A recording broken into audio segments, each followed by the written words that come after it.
Now, the economic arguments in favour of a small government can be summarised in the Rahn curve. Now this shows that as you increase the size of government, GDP growth actually falls.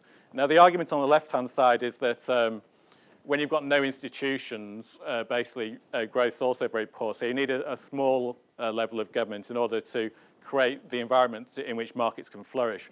But I would say this is actually empirically based, and there is a lack of data on the left-hand side of the graph when government's sort of under 20% of GDP.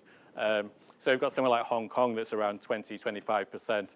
And we had the US and the UK in the 19th century, which were at much lower levels. But I would say probably the optimum size of government's well under 20% myself, and could be sort of pretty close to zero. But I think Rahn himself is a classical liberal, so he tends to be on the sort of big government side of libertarianism. Finally, some case studies. And it's worth reminding ourselves that there's huge empirical evidence to support the case for small government.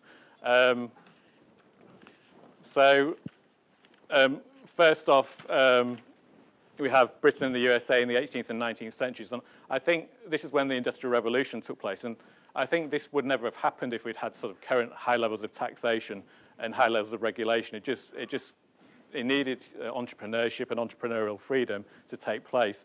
And then another great example is Hong Kong, which was basically a third world country at the end of World War II. And by the mid-1980s, it had overtaken the UK in terms of income per head. And that had a very small government, actually under British administration, while we got all the socialism here, but there we go. Tremendous example. I've ignored some of the problematic ones like Somalia, where we didn't have a government for a few years.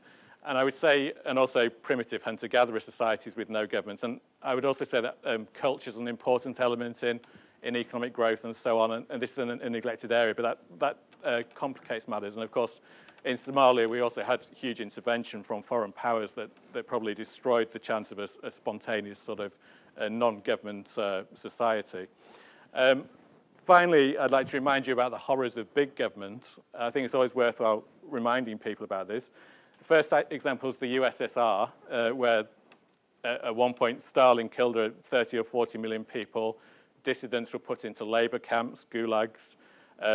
Nazi Germany, another example, with the Holocaust and World War II. And actually, then you did have sort of private property and private enterprise in name, but it was all subjugated to the will of the leadership. Maoist China, another one that was once favoured by left-wing academics, but actually it turned out Mao killed around 60 million people in the Great Leap Forward as he tried to force industrialization and move people out of the countryside. Probably the closest to sort of big government controlling everything was Cambodia under Pol Pot, and he reset the calendars to year zero. People with glasses were murdered because they were considered potential intellectuals. And finally, let's say that doesn't happen again. Finally, North Korea is probably the closest example today, and that's another disaster zone with regular famines, and they rely hugely on subsidized food imports from China. So that's the pessimistic side of things, and obviously the growth of governments in the West is also a very pessimistic tale.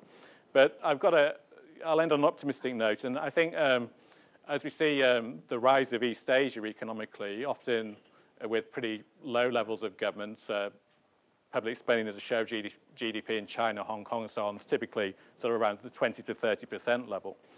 I think Asia's rise could actually force Western governments to actually change their tune and start to try and get a grip on competitiveness. So that could really force them to cut back on the role of government. And also, we're facing basically the bankruptcy of the welfare state. So again, there's a huge prospect for you guys to try and influence the debate and get a big cut in the role of government. Thank you.